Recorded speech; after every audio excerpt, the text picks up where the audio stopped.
kita perbaiki dulu citranya. Area pemeriksaannya kita kecilkan dulu, scan areanya coba dikecilkan.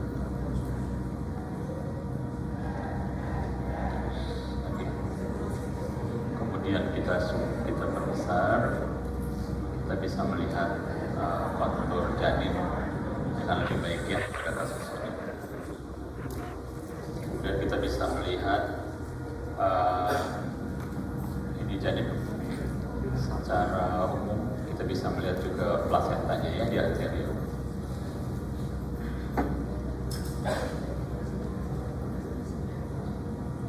Secara umum kita bisa melihat pulsasi jantung positif, berarti bayinya hidup. Itu hal yang penting yang harus diinfokan ke pasiennya bahwa saat ini kondisinya hidup baiknya. Kemudian kita perbesar lagi. Ini kita bisa melihat bentuk kepala, ya. Kemudian ini batang tubuhnya, di daerah toraks, kemudian ini daerah abdomen, dan ini ekstremitas. Jadi secara umum kita melihat demikian terlebih dahulu sebelum kita melihat detail. Baik, kalau dirasa sudah baik, kita melakukan pengukuran terutama pada 12 minggu sekian. Kalau misalnya kita menggunakan crown ramlek, ya. Ini kita bisa melihat posisi jantung, posisi janin yang paling baik. Kemudian antara kepala dengan toraks juga tidak terlalu ekstensi atau terlalu fleksi, ya. Kemudian tulang vertebra kita bisa melihat. Baru kita lakukan pengukuran.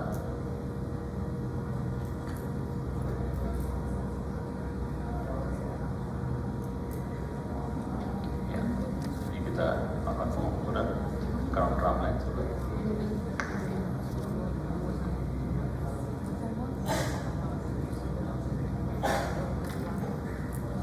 Ini kita ukur, ya. Ini crown ramleknya, panjangnya kita bisa melihat 59,5 mili. Jadi kalau secara prinsip untuk mengukur RT kan tadi sampaikan sekitar 45 sampai 84 mili, ya. Jadi syarat dan ketentuannya masih berlaku. Jadi masih boleh dilakukan screening pada pasien ini, ya. Kita save dulu, boleh. Kemudian setelah dilakukan pengukuran kita lihat organ per organ. Kita mulai dari kepala di sini. Ini ada butterfly sign, ya. Bisa dilihat ini butterfly sign, ya.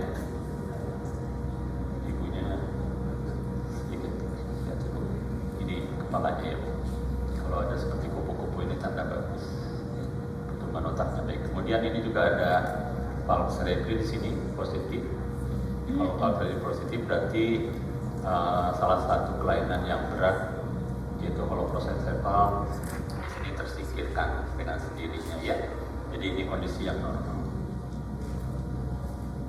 Ini butterfly sign, saya kira jelas, bagus gambarannya, ya. Nah, untuk yang lain misalnya cerebellum dan sebagainya, saya kira di 12 minggu sedikit relatif sulit. Itu mungkin di 13-14 minggu agak sedikit besar, ya. Kemudian kita kembali lagi gambarannya steril, kemudian kita kecilkan dulu. Kemudian tergantung kita mau mulai dari mana dulu. Kita melihat kepala, kemudian ini vertebra, ya. Vertebra juga harus terlihat. Ini kita lihat vertebra. Ada yang langsung melihat jantung, kemudian abdomen, boleh. Tapi kalau saya terbiasa dengan lihat vertebra dulu, pada kasus ini kita bisa melihat vertebra lebih bagus, ya. Tidak ada spina bifida. Ini pada potongan sagital, ya. Spina bifida kita harus ingat ada dua tempat terbanyak, yaitu daerah cervical dan daerah lumbal. Dua-duanya saat ini sih tidak terlihat, ya. Jadi kondisinya baik saja. Nah, kemudian kita kita bisa lihat setelah kepala, lihat ke daerah toraks, putar probe-nya, kemudian ini potongan transversal. Kita zoom dulu, coba diperlihat zoom dulu. Bisa dikecilkan fokus.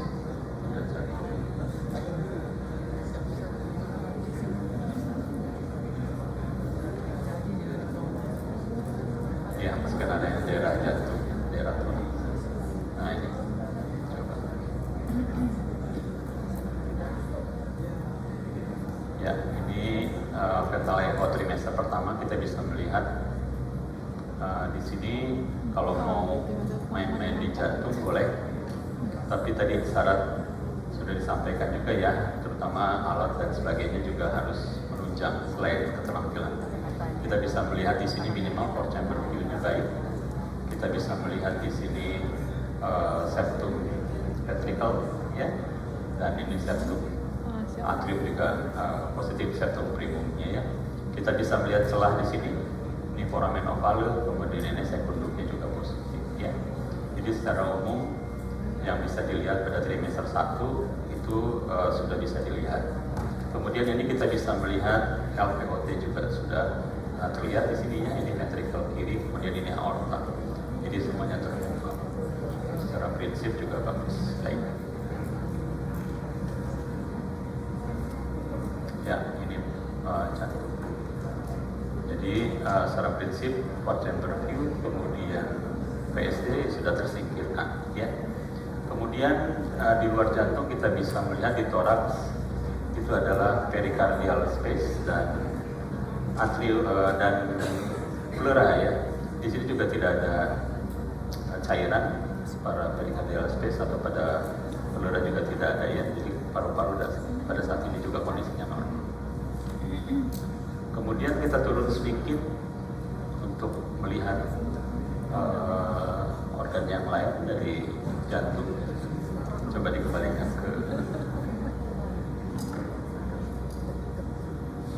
Oke. Yang harus kita lihat di umur ini, coba kita lihat apakah terlihat tidak ya.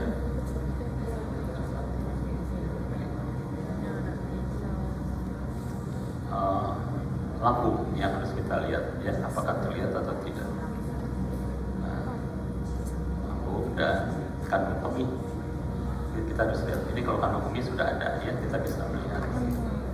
Yang ini kandung kemih sudah ada ya, vesikanya. Tapi lambung sepertinya kosong. Ini ada lambung tapi kecil ya. Jadi lambungnya positif, kecil. Dan vesika juga sudah positif ya. Coba dari samping. Nah ini vesikanya kita jelas bisa lihat ya. Kemudian ini juga stomachnya juga bisa lihat. Jadi kadang-kadang kalau dengan potongan transversal kita tidak bisa lihat, kita menggunakan potongan sagittal. Nah ini kita bisa lihat dua tanda baik di sini ya. Ini lambung dan ini vesika. Jadi pada kondisi saat ini kondisinya baik. Kemudian apakah ada hyperegogonik? Oke, di sini kita bisa lihat tidak ada ya. Cenderung intestinnya sama dengan yang lain. Ini terutama daerah sini biasanya ya. Jadi kita bisa lihat khususnya dalam kondisi normal. Ini vesika dan ini gasternya ya sama. Secara umum sih bagus.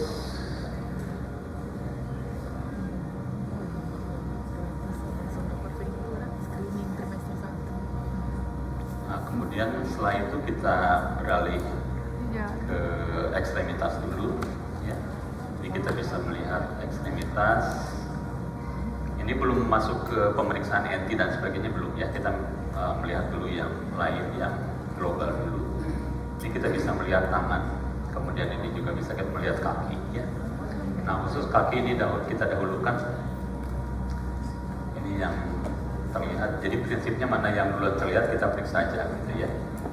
Nanti untuk tangan kita kembali lihat. Nah ini kita bisa lihat ada dua kaki ya. Hilang ya. Naikin lagi. Oh ya, selesai kok. Bentar.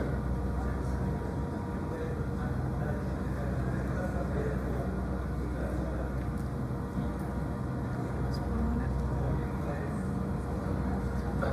Nah ini kakinya, kita lihat kaki ya. Nah ini, nah kita bisa lihat dua femur di sini ya. Ini satu, ini dua. Itu dua femur, kemudian ini dua tibia fibula ya. Nah kemudian untuk telapak kaki kita bisa lihat ini telapak kakinya, yang plantar pedisnya. Yang sebelah sini belum terlihat dengan baik.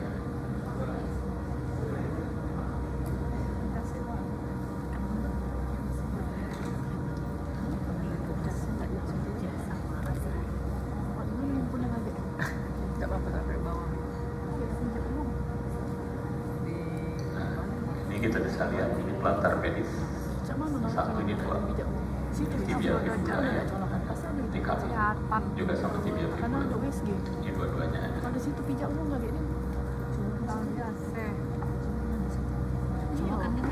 Ini kalau terlihat tibia fibula, plantar pedis tidak terlihat ya. Atau sebaliknya kalau kita terlihat plantar pedis, tibia fibula tidak boleh terlihat. Itu menunjukkan selain sudut 90 derajat tadi yang menunjukkan plak. Seperti ini plantar pedis tidak terlihat, tibia fibula terlihat. Jadi tidak ada plak putih pada kaki. Atau seperti ini contoh plantar pedis terlihat, tetapi tibia fibulanya tidak terlihat. Ini juga tanda bagus, ini bukan suatu plak putih. Ini kita bisa melihat, ini gambarannya sangat baik. Ya, ini jarinya juga terlihat dengan jelas ya, 1, 2, 3, 4, 5. Justru untuk lihat jari memang umur sekian sebetulnya ya, lebih mudah. Nah kemudian ini tangan, kita naik lagi ke arah superior ya, ini tangan. Cuman meriksa pancak 4 jam. Iya. Bisa juga ya kan, tapi agak lama. Nah ini tangan ya, kita bisa lihat. Ini tangan satu. Lihat anak dikit mulai. Mana Ini satu lagi. bisa. Ya, dua. Ini tangan si bagus. Kamu padahal. Nah ini tangan.